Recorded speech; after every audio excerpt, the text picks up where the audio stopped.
Halo, saya Dr. Jeffrey. Banyak yang bingung tentang tanda kehamilan. Ya, tanda awal kehamilan ada tanda yang pasti dan ada tanda tidak pasti. Tanda pasti hamil tentunya dengan pemeriksaan USG di dalam rahim Anda ditemukan ada janin. Kalau tanda tidak pasti artinya gejala itu muncul tidak selalu karena hamil, dan kalau hamil pun tidak selalu muncul gejala itu. Yang pertama adalah telat haid. Haid mundur dari biasanya. Kemudian mual muntah di pagi hari terutama, merasakan badan jadi lebih lemas, mudah mengantuk. Kemudian Anda merasakan kram ringan di bagian perut bawah. Kemudian ada juga yang merasakan payudaranya jadi lebih besar atau lebih nyeri dari biasanya. Kemudian muncul flek di luar jadwal menstruasi Anda. Kapan melakukan tes kehamilan? Ya, tes kehamilan ini atau tes PEG ini bekerja dengan mendeteksi peningkatan hormon HCG yang muncul pada awal kehamilan. Ya, biasanya tes PEG ini bisa mendeteksi lewat urin Anda. Paling cepat bisa diceknya adalah 2 minggu setelah terjadinya pembuahan. Misalnya Anda berhubungan pada tanggal sekian, 2 minggu setelahnya itu sebenarnya sudah bisa dicek. Cuman untuk hasil yang lebih akurat adalah menunggu telat haid dulu. Misalnya telat haid, hari ini harusnya haid, tapi seminggu berikutnya kok nggak muncul-muncul juga, Anda bisa tes. Tes PEG sebaiknya dilakukan di pagi hari, karena sebelum jam 10 pagi biasanya hormon HCG ini paling tinggi, dan itu paling akurat. Setelah tes PEG positif, tentunya Anda harus memeriksakan kehamilan Anda untuk memastikan apakah benar hamil. Misalnya ada beberapa kasus tes PEG-nya positif tapi ternyata nggak hamil, misalnya karena hamil anggur, atau mungkin hamilnya tidak berkembang, atau mungkin karena efek-efek obat kesuburan yang menyebabkan tes PEG-nya positif tapi ternyata nggak hamil. Ya, dengan USG akan kelihatan tanda pasti kehamilan tadi, yaitu adanya janin atau kantung janin di dalam rahim Anda. Ini juga penting untuk mendeteksi apakah hamilnya di dalam rahim atau di luar rahim, atau kehamilan ektopik, yang tentunya itu juga berbahaya. Pertanyaan berikutnya, sebaiknya berapa kali dok USG selama hamil? Apakah USG terlalu sering itu bahaya? Ya, USG pada dasarnya memakai gelombang suara ya, dia memakai gelombang suara yang dipantulkan oleh organ Anda termasuk janin di dalam rahim, kemudian dipantulkan sehingga menimbulkan persepsi berupa gambaran, meskipun gambarnya juga samar-samar ya. Ya, ini sebenarnya USG tidak mengandung namanya radiasi. Anda USG setiap minggu, sebulan sekali, atau 2 bulan sekali itu nggak ada masalah untuk janin Anda. Artinya tidak ada efek sampingnya. Idealnya USG selama kehamilan adalah 4 kali. Yang pertama adalah trimester pertama, 1 kali di trimester kedua, dan tentunya 2 kali di trimester ketiga. Karena ini menjelang lahiran. Nanti perlu di USG beberapa kali untuk memastikan kondisi janin bagus apa enggak, dan bisa lahiran normal atau harus dilakukan tindakan sesar.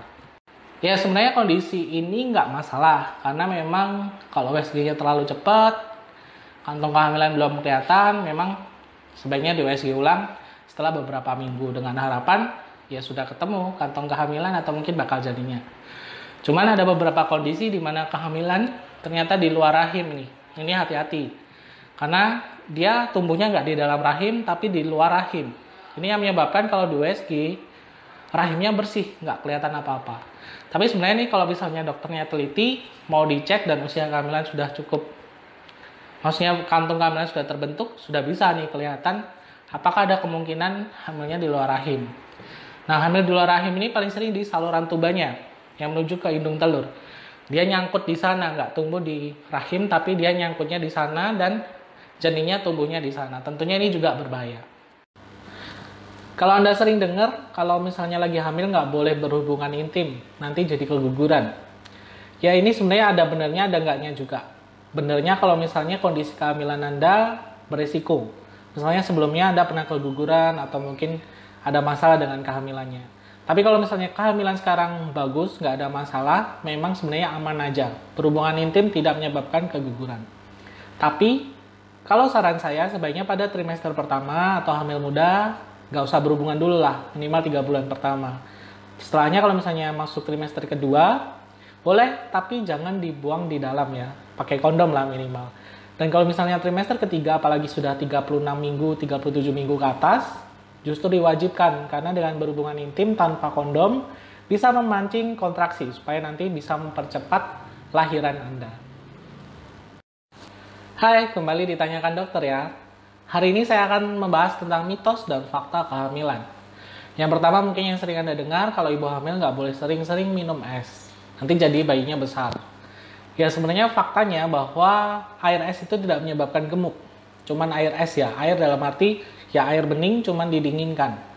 Yang bikin gemuk atau misalnya janin jadi besar itu kalau misalnya air esnya adalah es campur, es sirup, es teler yang mengandung gula tinggi atau susu. Tentunya itu bisa menyebabkan janin jadi besar. Ini kenapa? Karena kalau misalnya Anda sering minum-minum yang manis atau makan-makan yang manis, memicu gula darah ibu jadi tinggi. Tentunya ini bisa berdampak ke janin. Janin biasanya jadi lebih besar. Misalnya kalau lahir bisa sampai di atas 4 kilo, seperti itu. Jadi kalau misalnya air es aja, gak masalah. Tapi dalam syarat air aja, cuman didinginkan.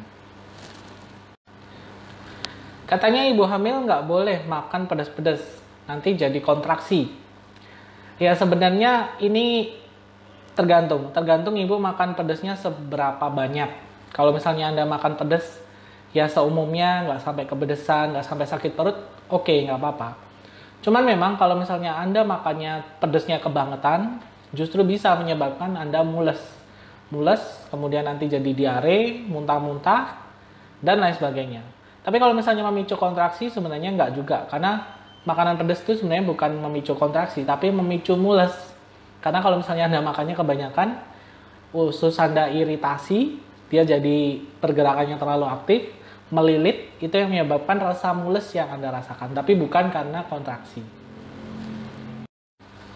Berikutnya tentang ibu hamil, katanya nggak boleh tidur pagi atau siang. Katanya nanti sel darah putihnya naik.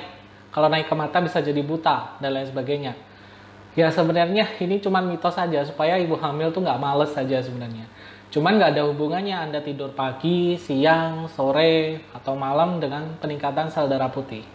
Umumnya sel darah putih memang agak sedikit meningkat ketika sedang hamil. Cuman peningkatannya juga nggak banyak. Dan ini nggak bahaya.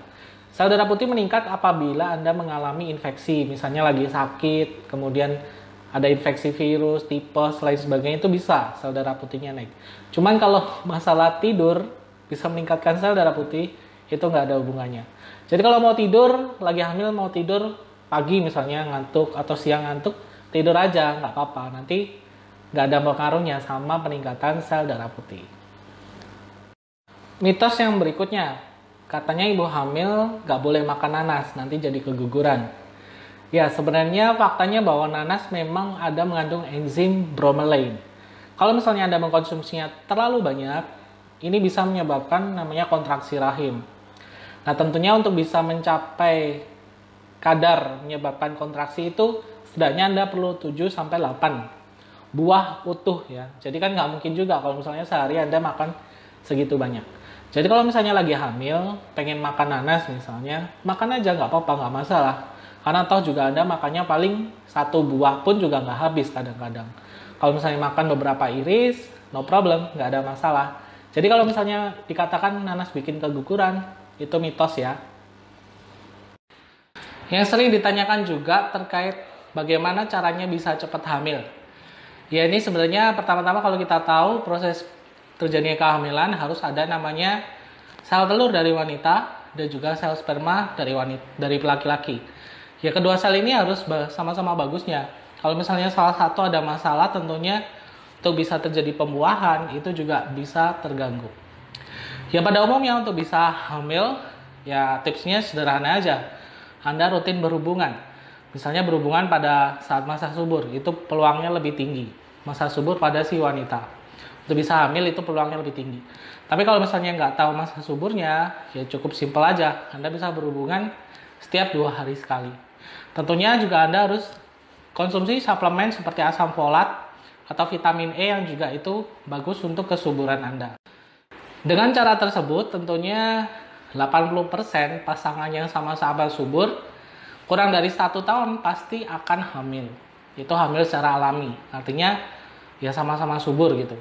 Cuman kalau misalnya setelah 1 tahun atau bahkan lebih kok nggak hamil juga, sudah dilakukan tips untuk berhubungan rutin, kemudian sama-sama tahu masa suburnya wanitanya, berhubungan saat masa subur, tapi kok nggak hamil juga, Anda perlu menemui dokter karena nanti akan dicek kesuburan, baik kesuburan pada wanitanya, termasuk sel telurnya gimana, kemudian saluran tubanya di rahimnya itu bagus apa enggak, atau tersumbat atau mengalami penyempitan, dan juga dicek kualitas sperma dari si laki-lakinya. Karena tentunya kualitas sperma ini juga menentukan sekitar 40% dari keberhasilan kehamilan dan 40%-nya dari wanita.